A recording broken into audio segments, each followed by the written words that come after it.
Miami!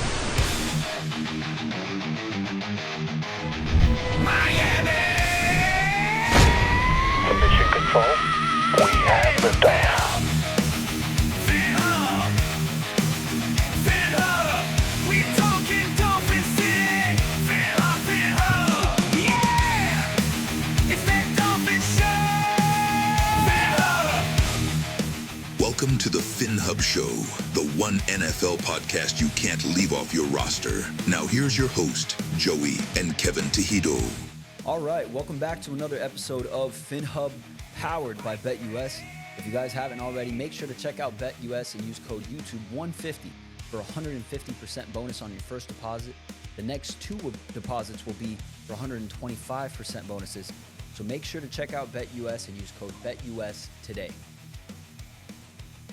So it's no secret the Miami Dolphins have been looking for their backup quarterback and possibly the quarterback of the future simultaneously in this year's draft. And it seems like they reportedly have met with two, maybe three quarterbacks in this year's draft, one of them being Jalen Milrow, the other one being Gabriel.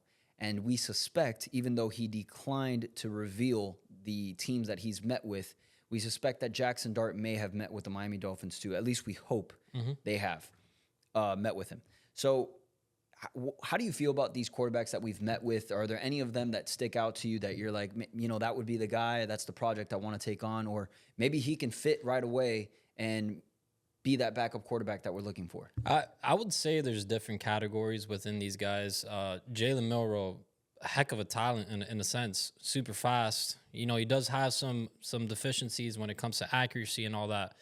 But as far as a project, I think he is, you know, just the mold of a quarterback that you want, right? Yeah. He's got this like linebacker body. He can run.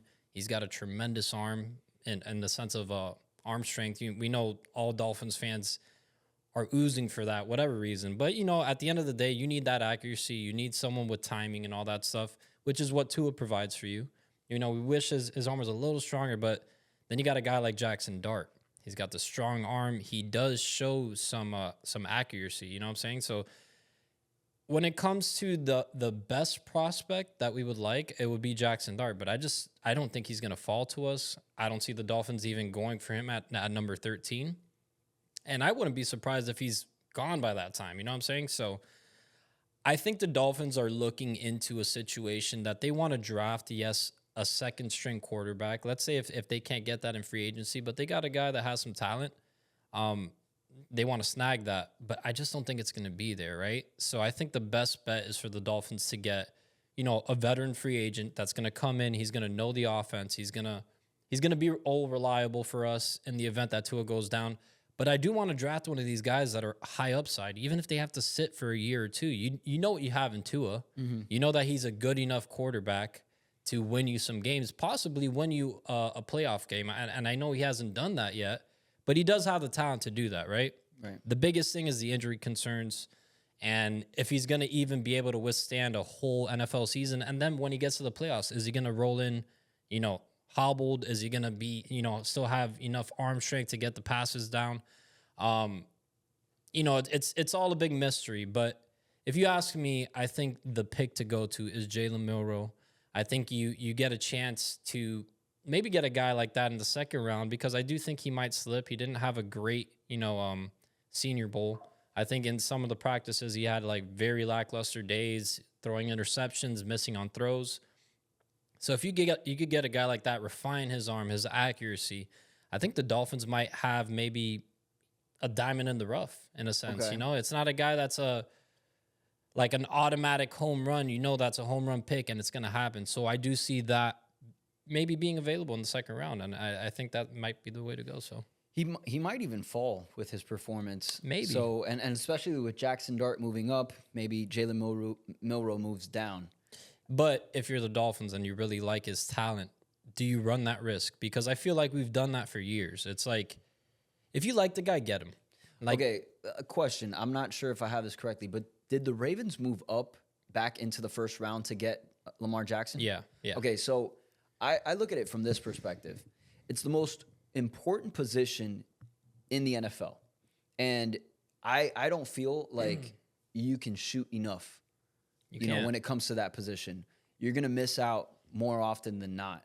But I think that is one of the positions that you really should be taking a chance on every year until you find the right guy. Yeah. Because honestly, without the right quarterback, you're just not going to be a relevant team. You may become a regular season team that can win you some games like the Dolphins have been.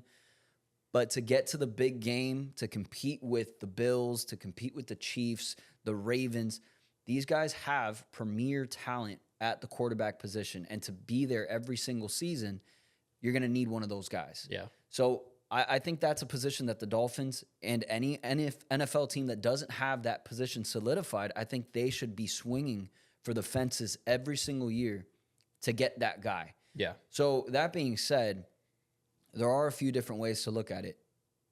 If they have met with Jackson Dart, and everything is true from what we're seeing from these reports that Jackson Dart is moving up, a lot of people are very high on him now all of a sudden. I think he started out as a potential 4th to 5th round pick. Now there's people having him in the 1st round, maybe even being taken before the Dolphins can even pick. If the Dolphins have met with him, like what they see from Jackson Dart, I say find a way to go get him. If that's the guy that if you really do see potential in him and he is that kind of talent, I say you find a way to go get that guy. If they don't get him, if they don't want to take a chance, you know, because now we're probably even talking about finding a way to move up in the 1st round, which is going to take, you know, some assets. Yeah. If we don't get to that position, then I do think Jalen Milrow provides the athletic ability that is starting to become more evident in the NFL, something that you need to be one of these teams, the Bills, the Chiefs, the Ravens. You're going to need a guy that can be a little bit more mobile, And that durable. he can take durable, taking these hits, being able to get you that tush push, that 1-yard run that we can't do with Tua. So I that's a guy that I would look at. And I do think now that we have Tua locked into a contract for the next couple years at least, it is someone that we can take our time with. And in 2 years' time, he could maybe refine his game a little bit more to be that complete quarterback where you have the durability, you have the athletic ability, and now you have the footwork and the accuracy that goes along with it, something that he doesn't have right now but can be developed. Yeah. So that's a place. We haven't talked about Dylan Gabriel yet, which I do think he's an interesting prospect. But then again, we're going back into athletic guy, which is great. So he does have the athletic ability, very accurate, a lefty just like Tua. Hawaiian also like Tua, or Samoan. But is he Hawaiian or Samoan? No disrespect. I don't want to act like I know what that even means. Okay, so he's from there. Yeah. Either way, Dylan Gabriel being left-handed quarterback, athletic. The one thing that before you go on about Dylan Gabriel, I just want to say one more thing about Jalen Milrow. Yeah. If he's there in the 2nd round, I think you have to take him, and this is my reason. There are a bunch of glaring needs on this team, but how many times have we whiffed on a 2nd round pick? In recent memory, I mean, just Liam Eichenberg for one. That's a fireable offense. Cam Smith. I mean, Cam Smith was the latest one that we know for a fact is a bust in a sense. Yeah. I mean, let's not say for a fact. Maybe he balls out this next season, right? Yeah. 1st round picks that you whiff on, Noah Benogany. I know he's playing better. And that's an interesting point too. You brought up Noah, a 1st round pick that was a bust for his career as a Miami Dolphin, but now actually playing pretty well with the Commanders. So something is to be said about the Dolphins' development, and I guess it would be the inconsistencies in defensive coordinator too. True, we can say that, but we did have a guy like Brian Flores in the building that wanted that guy, drafted him. He didn't get to develop him either, right? Maybe he was there with him for only a year, but was it a year or two that he got to get him? I think it was a year. But even then, Noah did not. We didn't see any signs of growth within that year, so it's not like we can say, you know, the coaching staff and all that, because Brian Flores goes on to be the Vikings defensive coordinator, coaches a tremendous defense, and, you know, gets to see growth out of players that we wouldn't have been able to get out of, right? So still, for me, it's a bust. But like you were saying before, you have to swing for the fences, man. You got to do that. And I think the Dolphins can't just focus on like those big needs. Like we do need to focus on big needs, but you can't get that done in the draft.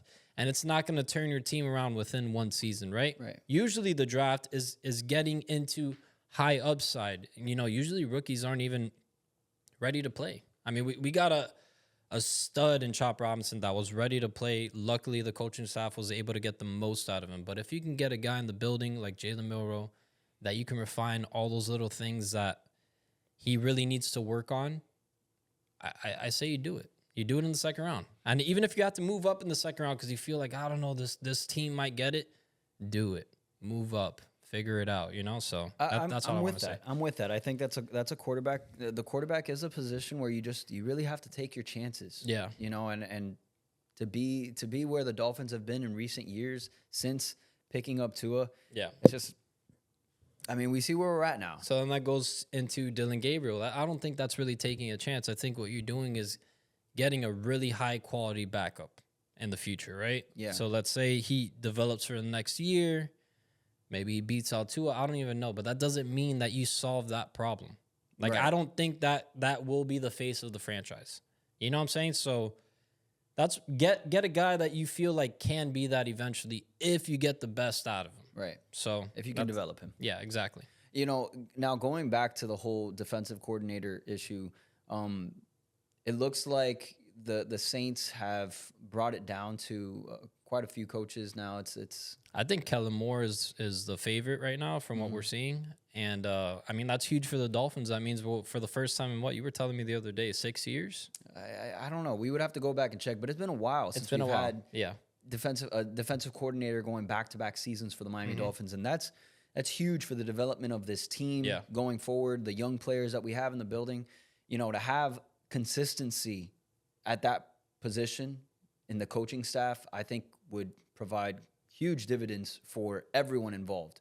So I'm excited to see what that would look like. I'm pretty sure Weaver, although being a head coach would come with a pay increase, and you're the coach of your own team. I'm sure he would be excited for a position like that. But I know he must be excited to have another year of having Chop Robinson, a healthy Jalen Phillips, a healthy Bradley Chubb, where you have that three-headed monster at the defensive at defensive end. I think that's a really cool job to take on for Weaver, and it should be interesting for him. Well, definitely something to keep in mind as well as if McDaniel shits the bed. Yeah. He would probably be next in line. Let's say there's an in-season firing, he's going to be the interim head coach probably, most likely, right? And I know we have other guys in-house that have been here longer, but I think, you got to go to the defense, especially if the defense is continuing to trend upwards, because then you get an idea of how this guy will be head coach. Then he's in the running the following offseason to actually get that position, solidify it. And I would see him being at the top of the list for the Dolphins if McDaniel doesn't pan out. So That's interesting. I mean, maybe he turns around and he doesn't want that Saints job. Maybe he sees an opportunity in Miami. He can be like, look, if I can continue to develop this defense, get nice young studs to really put my paws on this draft too, and kind of get the personnel that I want in here instead of adopting a mess. Like, because usually, I mean, if you're getting a head coaching position, usually it's a team that's very underwhelming, doesn't have as much talent, and you got to build from the ground up. Right. They give you a few years, but even if you can't squeeze out anything in those 3, you're out. So maybe he sees a good opportunity in Miami and he wants to stay here to possibly become the next head coach. So That's an interesting take. Yeah. Yeah. If you guys haven't already, make sure to check out BetUS and use code YouTube150 for 150% bonus on your first deposit. The next 2 deposits will be for 125% bonuses. So make sure to check out BetUS and use code YouTube150 on BetUS today. But that's going to do it for today, guys. Make sure to give this video a like, subscribe, and we'll catch you in the next one. Fins up.